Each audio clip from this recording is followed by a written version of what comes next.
Well, folks, welcome back. Two brothers, two countries, one sports obsession. Welcome back to the Touchdowns and Tea Break Show. This is the show where Aussie sun meets American stadium lights, and somehow cricket whites and gridiron helmets make perfect sense in the same conversation. Timbo, let's get into it. It's freezing cold in Florida right now, mate. It is not Florida. What's going on?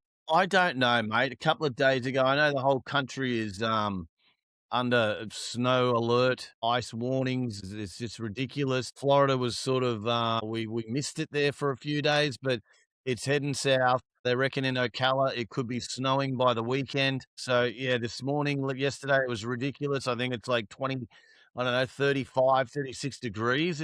I didn't sign up for this, mate. That's like, for our Aussie listeners, that's like 1 or 2 degrees Celsius. Timbo, while you guys you're in a deep freeze, the Australian southeast of Australia, mate, is in record heat waves going on. There's one town in South Australia, Timbo, 9 days straight over 46 degrees Celsius. Now, for our American listeners, that's 116 to 117 degrees Fahrenheit for 9 days straight has been their high. They are just boiling, so much so that they had to shut down the tennis, a couple of the matches in the Australian Open. We'll get to that later on. But, yeah, one of the major players, number 2 in the world, Yannick Sinner, was cramping up because of the heat. They had to pause the game, closed the roof, air-conditioned the Rod Laver Arena, and brought the game back on later on. So, mate, you're in a deep freeze. We're in a heat wave. And, Timbo, we are also in mourning. Yes. We are in mourning. We are grieving. We are talking to our therapists. We're spending a lot of money on counseling and psychologists right now. The Broncos run devastating. Came to an end. I have PDS at the moment. Some people in this country have what they call TDS, but I have PDS, Patriots derangement syndrome at the moment. I mean, controversy everywhere. I mean, the call wasn't good. I mean, I must say, and I will give credit where credit is due, Bo Nix is sensational, and Yep. Jared Stidham can't scramble sideways. He can't scramble backwards. After the first time he went for a scramble, I thought, we're in trouble here. We've got some problems. Now, he did throw the second drive. He threw a bomb down the field to Marvin. And it just made me, I had all this hope. But I then did too. I thought maybe they need to throw out the playbook, whatever they had pre-game plan was, throw that out, and it was just going to be Mims, go routes. I kept saying go routes all night long. They failed to do that. The offensive line, I think, kind of let us down. You know, we needed to give him time to be able to think. Yeah. Obviously, he wasn't thinking too well on that one play, but yeah, we just didn't give him enough time and enough protection. No, not enough time of protection, especially for a backup quarterback, mate. You got to give them at least an extra second or two than you would your starter. So, Timbo, it's painful to say it, but that leads to the Patriots heading to the Super Bowl, and it's going to be a rematch. It's actually a rematch because the Seattle Seahawks, the offensive juggernaut that they are, led by Sam Darnold, he threw 3 TDs, nearly 350 passing yards to beat the LA Rams 31-27, which is leading to a rematch of Super Bowl. Is that 50, what is that, 49? Super Bowl 49? It could be 49, 40, I think it could be 46 even, but it's one of those. That was a controversial, they had Marshawn Lynch back in the day. I remember the game well. Yes, mate, that last play. Walk us through what happened. Everyone was shocked. Yeah, Mr. Skittles himself only had to go, I think, 1 or 2 yards. Yes. But somebody in Seattle, Pete Carroll, decided that it would be a great idea to let's get away from our number one weapon who got us here and let's have a quick slant and we'll chuck it. Now, the Patriots had seen that many times before. I think they even rehearsed this and decided that if we see this look in the Super Bowl, this is what they're going to do. And that's what they do. The guy jumped in front, intercepted it, game over. Unbelievable. I remember watching the game, Timbo, because I was living in Colorado at the time. I have friends that are massive Seattle Seahawks fans, and we thought it was a foregone conclusion that Lynch is going to win the Super Bowl with this play. And literally, New England snatched a Patriots win in the Super Bowl, and unbelievable. So, Tim, that's actually what some people are talking about. Odds makers are saying that Seattle is the favorite right now with their incredible offense, but New England, they showed some incredible defense against the Broncos this last week, even though I think the snow and Bo Nix was a major factor. Do you think that New England's defense could be the X factor in this game? What do you think? I think New England's defense is going to be strong. I think they've got a bit of an upper hand. Sam Darnold, though, I mean, he's come a long way since he got run out of New York City when he was playing for the Jets, when he actually one game claimed to be seeing ghosts. That's So he's come a long way. I never thought I'd ever see Sam Darnold in a Super Bowl, but I'm going to be going, obviously, cheering for the Seattle Seahawks as much as that hurts. There was a Super Bowl. We didn't do so good against those guys. So I don't really have any dogs in this race. But, yeah, I think the Patriots D will be there, but I just think the offense of Seattle, I don't think they're going to be able to hold back Njigma, whatever his name is. Yeah, they won't. They won't be able to hold the offense of Seattle, I think. I think the Patriots have had a good run. I'm going, Tim, with the emotional pick here. I'm picking Seattle over New England, and they win their next Super Bowl here. But I'm also predicting, Timbo, the Broncos will come back even stronger than ever next year. Now, there has been some changes already in Broncos Nation. Yes. Broncos making a major coaching change after they got eliminated. They fired the offensive coordinator, Joe Lombardi. Thoughts on this, Timbo? What are you thinking? Do you feel like he wasn't a part of the system, or what do you think it was? I think that they fired him just because he didn't change the game plan on the run when Mims scored that touchdown on a bomb. Like, what were they thinking? Yeah. The guy just kept going with the same game plan. I mean, he's a good coach. He's all right. It's more about Sean Payton and his relationship, I believe, with Bo. Yeah. So I think we could probably plug and play pretty much anybody in there, and we'd be good. I'd agree. I think Peyton's got everything we need, and with Vance Joseph taking care of the defensive side of the ball, I think we're in good shape. I'm not worried about that. Now, another big controversy, Timbo, Bill Belichick. I mean, Hall of Fame coaches, as much as it pains me to say this, I mean, he's got to be, Tim, he's got to be in a very small handful of coaches that you would think would be a shoo-in for the Hall of Fame, but he's not been elected in the first round of ballots for the Hall of Fame. This is very surprising to me. What do you think this is about? I think it's about his girlfriend. You do? You reckon it's the young? What else could it be? I mean, the guy's one of the greatest. I mean, as much as I hate to say it, he's one of the greatest coaches of all time. All time. The first ballot Hall of Famer. I mean, I would have put my house on it that he would get in. What else could it be? It's got to be the girlfriend. They don't like the girlfriend, and they're shunning him from Canton. All the boys in Canton are saying, no to Belichick, we don't like your girlfriend. It's got to be that. They might make him wait as long as the age of his girlfriend. So he could be waiting 23 years before he gets in. They're probably waiting for her to be at least 40 like their wives, so that they can at least say, well, you can't have a coach in the Hall of Fame with a girl that young. It's just she might not be allowed in. She might not be of age. It's not done. It's not done. It's not the done thing. Maybe they'll want Brady in before Belichick. Yes, exactly. That's crazy. Absolutely crazy. But let's be honest, Brady's got women problems of his own to deal with. He's not always been favorable when it comes to women in his life. So let's move on, though, Tim, because we're getting outside of our streams of what I would call our specialty. We're getting into some relationship counseling space now. We got to talk NBA, Tim. Mate, I'm absolutely confused. I'm bewildered is probably the word around the NBA All-Star game. Now, listen, I don't want to be an old man stuck in my ways saying why you're changing things. But, mate, I love the new idea, the world, USA versus the world. I think it's going to make it more competitive. I think it's not going to be a big, 200-point game for both teams. I think it's actually going to make the competition better. I think it's a great idea. But we're all confused. We don't know what's going on. Who's actually playing on what team? Do we even know? I didn't even know when they're playing, so I guess we've worked out that they're going to do it that night. It's going to be 4 quarters, which they're calling games of 12 minutes. Short 12-minute games. A joke. Yep. But no, we still don't even know who the reserves are, I don't believe. They haven't even announced the reserves. Now, we do have the 6 starters, I think they're calling them, from each conference, but it's confusing. Here's where it gets confusing, Tim. Most of the starters, when you look at the starters from each conference, they're all from overseas. They're not from the US. Yes, they're all foreigners. We're having no trouble at all making up 8 players is what we need. We need 8 players for the world team. Where are we going to get enough players for the US teams? There's 2 teams they've got to fill. They need 16 players.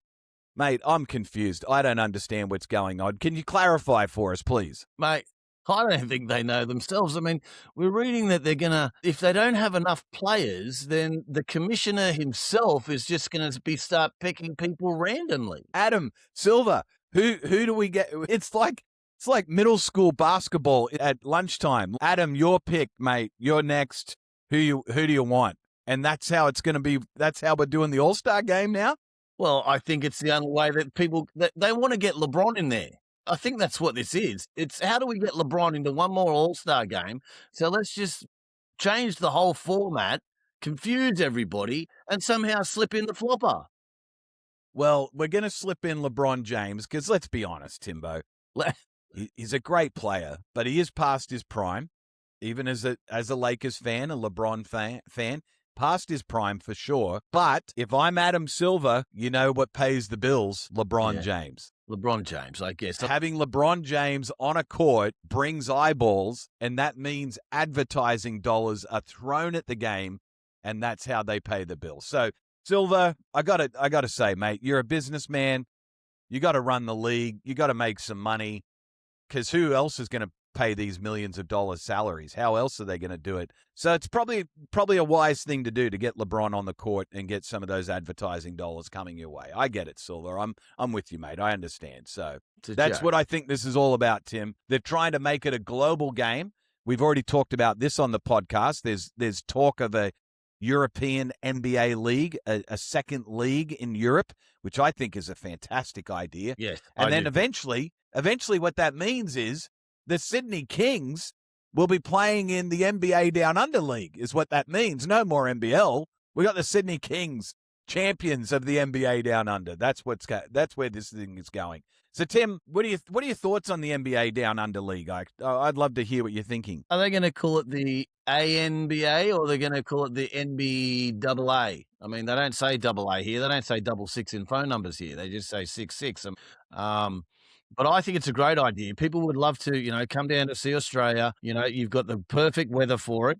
Gorgeous. Expand the game down here. Although we don't want too many people coming down. Some people still don't know about Australia. We want to keep it a little bit, secret. There is a benefit to being so far away, that's for sure. I just don't know if we've got the population to support something like that.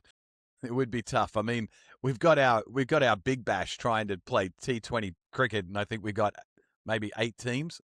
Yeah. It's a bit hard to field a league, that's for sure, mate. It's a bit hard. And are you going to invite New Zealand into it? I mean, we could get a team from the Philippines, a team from Thailand, Malaysia. Now we're talking. The Australasian NBA.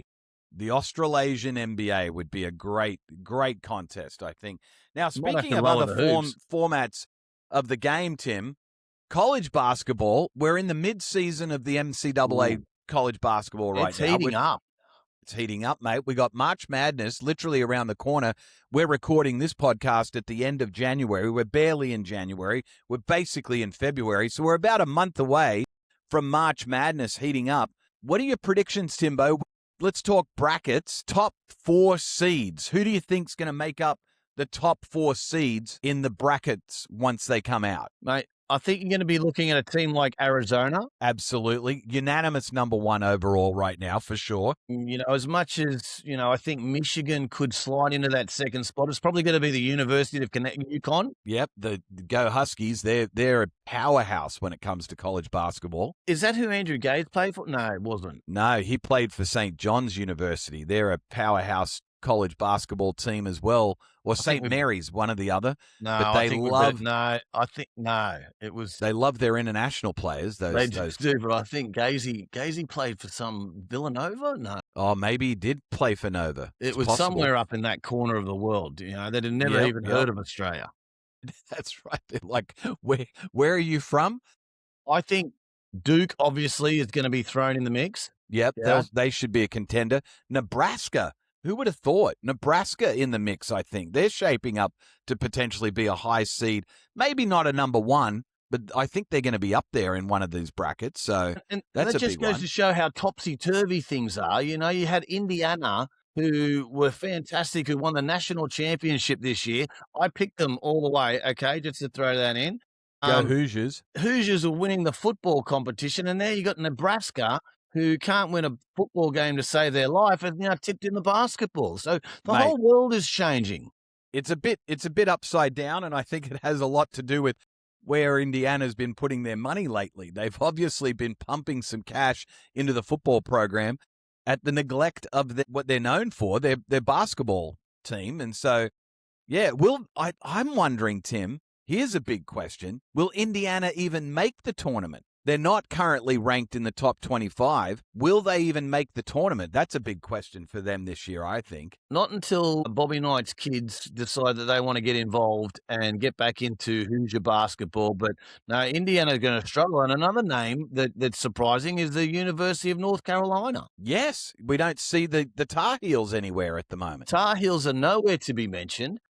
There's no Florida teams been mentioned, but I mean, it's going to be a long season. There's a lot that can happen, and I think we will see a lot of shuffling around in the top 25 in the weeks and months to come. Timbo, any dark horses or Cinderellas that you're wanting to predict at the moment that you'd like to say, oh, mate, this could be a Cinderella team from one of those, unheard of conferences like your alma mater, Liberty University? They've been a Cinderella before. Any chance for the Flames or any other team like that you're predicting, Timbo? I'm not sure about that, but I mean, St. Mary's, has always been around. St. Mary's, they always take on a lot of Aussies. Yeah, they love the internationals. I think they could be a chance. There could be Gonzaga. They're a powerhouse. They should definitely be in the tourney. And I really want to see the CU Buffs, the Colorado basketball team. They haven't really ever been in the mix, and I think there's something in the water over there in Colorado this year. So just keep them in mind that something special could happen there.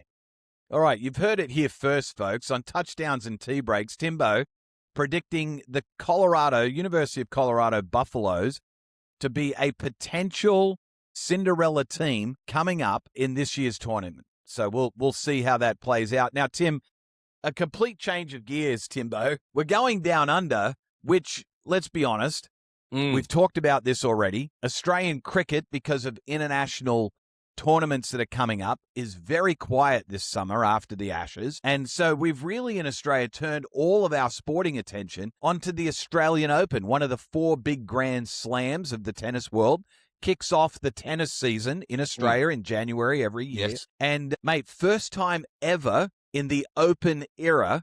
Okay, so we're talking Aussie Open, US Open, French Open, and Wimbledon. Those 4 big grand slams. It's the first time ever that both on the men's side and the women's side, the top 6 seeds, so we're talking, number 1 overall ranked in the world. Yes. We're talking Alcaraz. We're talking Sabalenka on the women's side. How good she? The top 6 seeds have both gone through to the final 8. So, mate, huge matchups in the semifinals coming up in both the women's and the men's. Just massive matchups coming up, which is very exciting to see, and I'm excited. We've got happening tonight, we got Sabalenka. She's taking on Svitolina from Ukraine. And you may not know this, Tim, but Ukraine and Russians have played each other several times in the tournament so far, and there's been no handshaking at the end of the matches. Are you serious? Nothing. Because of the political tensions. Everyone else goes to the net, shake hands, and then they head off. Many times the women actually give each other big hugs. Not happening between the Russians and the Ukrainians for obvious reasons. And then the second semifinal, Pergula from the US taking on Rabikina from Russia. So it'll be interesting. We could potentially see, it's probably not going to happen, but we could see a Russian-Ukraine final potentially, or even this one coming up with Sabalenka and Svetlina. We'll see how that one pans out. So that's on the women's side, Timbo. On the men's side, here's what's happening on the men's side. We've got Djokovic. He snuck through because of Musetti, the Italian, retiring in the third set. Musetti was up, Timbo. He was up 2-0. Now, he was trailing, not by much. He was trailing to Djokovic in the third set. But even Djokovic himself has said, I was on my way home, quote. And then Djokovic, he admits he got through because his rival had to quit when he was 2 sets up. So we got Djokovic taking on number 2, Jannik Sinner, and then Alcaraz taking on Zverev from Germany. Timbo, thoughts, predictions? What are you thinking? Do you want to start with the men or the women's side? Mate, I'm quite happy to start with the gents. I mean, that's why people go to watch the tennis. They do. Yeah, and I think Djokovic, he was so lucky. But, so lucky. Going for the record, would this be 11th? The 11th this time? Would be, if he wins this Open, this will be the 11th time he's won the AO. Yeah, I think I'm going for for the sentimental hero. Another bit of a middle finger to the Australians, for not letting him come and play during some disease-ridden time we had a couple of years back. But I'm going to go for him there. Okay. As far as the women go, mate, that lady Bracken, how do you say her name? Are you talking about Rybakina? Rybakina. Yeah. Rybina. Yep, Rybina. Yep. Mate, that's the Australian nickname for her. Mate, she looks like she's unstoppable. She's amazing. She and Sabalenka, that's my prediction for the women's final. I'm going with Sabalenka. And I'm taking her to win against Rybina. Sabalenka's she's a machine, and I think she's going to take down Svetlina pretty quickly, I think. That'll be straight sets. And then I don't know if it'll be straight sets in the final against Rybakina, but I think it'll be close. I think so. And then on the men's side, Timbo, I actually have gotten to see a lot of tennis. I was down in Melbourne last week. Mate, Alcaraz, good. He is on fire. Jannik Sinner, also on fire at the moment. I'm predicting it'll be a Sinner-Alcaraz final. Sinner takes down Djokovic. As much as I'd love to see him win number 11, I don't think it's going to happen. Alcaraz will have no trouble with Zverev. And I think today, though, Timbo, I'm going to make a prediction. Sinner, who's won the last 2 Australian Opens, he's going for his 3rd in a row. I say he loses to Alcaraz. Alcaraz wins his first Australian Open, and I think Sinner breaks the hat trick. I think he's the one that steals it from him. We would love Alcaraz to see him win the Australian Open. What's that, Tim? I would love to see him get a hat trick, though. I mean, every Aussie loves a good hat trick. It would be great. Sinner, it would be fantastic. Just watching the matches, mate. Jannik, he's been struggling with his health. He's really sick at the moment. So he's been cramping, having all sorts of issues. Had to actually pause a game. Had to close the roof, turn on the AC, all that stuff because it was so hot. I just think with Alcaraz is he's looking very strong, very strong. Now, speaking, Timbo, of Italy, Jannik Sinner, Italy is about to host something, Tim, massive. The Winter Olympics starting next week. We're only a week away. And I know, Tim, that you are an avid supporter of the Winter Games. And you've got a lot of background personally, played a lot of winter sports. Yes. What's your go-to when it comes to the Winter Olympic Games? What do you love to watch? What's the thing you want to see happen? I love a good luge. A luge. The luge. I do like a luge, yeah. Blokes just hanging up against each other, going fast down a track, out of control, just luging their way all the way down to the finish line. I love a good luge. Yep, I think, Tim, you look good in those outfits. I've seen you slide into a luge outfit. In the Lycra? In the Lycra, full body Lycra, and the helmet. It's a great look on you. I like to actually don the Lycra and the helmet when I'm doing a little bit of hurling. And that's another one I'm little... I do love the sweeping. Love the brooms. The brooms are amazing. The way they sweep, they're incredible. We're looking for a sponsorship from the brooms, I think, this year. We might get involved in that. That's going to be a great thing. I do like watching the ice hockey, Tim. I have to say, that'll be a fun thing to see. Looking forward to watching the Europeans dominate in that. That'll be good. I love the ski jumping too. Mate, the form, the Form, the the flying through the air, you the know, majesty, the it is grace. very majestic. It is the closest thing that you're going to get to, being a bird. Exactly. It's basically you're flying with a couple of planks tied to your feet and hoping that you can land it without breaking an ankle. That's what you're hoping for. And I don't mind the snowboarding too. I know a couple of people who are actually on a bit of a snowboarding. I mean, is this preparation for the Winter Olympics? Are we going to hear something here about Smiles? Miles, Late injection. I know he's in Japan. They've been to Colorado. he's been touring the snowboarding fields of the world at the moment, and I imagine he's probably getting himself ready for the Milano Cortina 2026 games. That's probably what he's on about. Yeah, I think he's just kept it a bit of a secret. I think it's going to be one of the biggest stories in Australian sporting calendar in 2026. Smiles out there in the Olympics. If it's snowboarding, maybe he might even don the lycra and jump into a bit of luging. That sounds like a lot of fun. Now, Timbo, there's a brand new event at the Olympics, and it's called ski-mountaineering. And Sure. ski-mountaineering is it's intense, mate. It's often referred to as skimo, ski mountaineering, skimo, like ScoMo, but with an I, skimo. And it's a practical way to travel across snowbound mountains in regions such as the Alps and Scandinavia and so on. And this modern sport has actually been formalized now, and there's a European Championships. There's all sorts of things. There's actually 56 countries that have ski mountaineering as a national sport. And so that's going to be happening. And the rules, it's a sprint race, and it consists of like going up and down mountains across 3 stages. And they begin the race with their skis attached, and then they have to remove them, put them in backpacks to go up mountains. And then the final stage involves a further ascent with the skis on before. And it's going to be absolute mayhem. And it's a mixed relay consisting of 2 ascents plus a section on foot with skis attached to your backpack.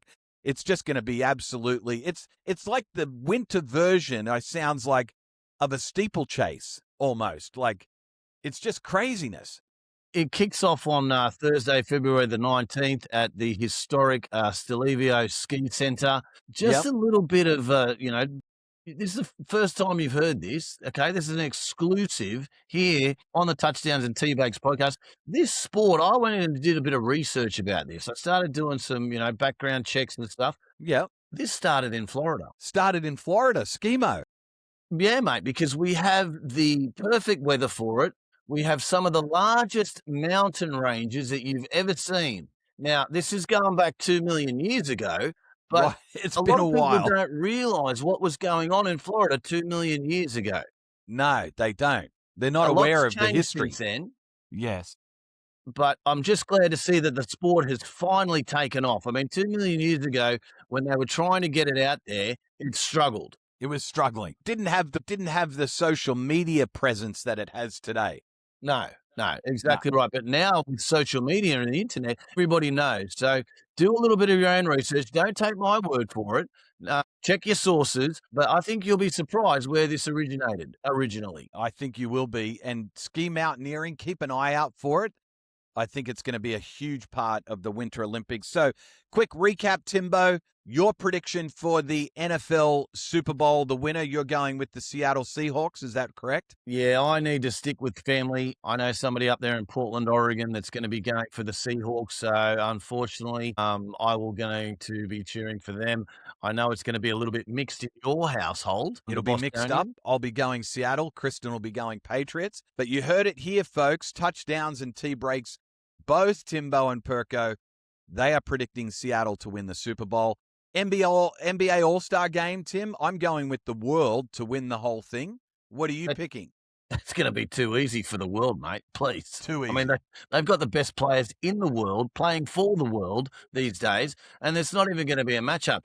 And guess what you're going to see? You're going to see something you don't see a lot in the NBA. You're going to see teamwork. Teamwork. The world is going to bring the teamwork. College basketball, Timbo. I know it's early days. National championship prediction. Who are you going with? You've heard it first here. Another exclusive. Way too many exclusives today. I'm going Arizona. Arizona University Wildcats. Bear down. Bear down, folks. And Perko is picking the Duke Blue Devils. Ooh. He's going with the Dukies, and we're going to see how Duke goes in the tournament. Bit of an emotional pick there because I do like watching Duke win. All right, Grand Slam tennis. Your pick for the Australian Open again. Real quick recap. Who do you pick for the women to win the whole thing? I want to go Rybina, but I think the other chick's going to do it.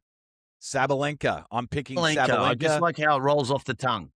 I'm taking Sabalenka as well. For the men, who are you going with? You got Mate, 4 I'm left. going to stick with the Cinderella story, and I'm going with Djokovic.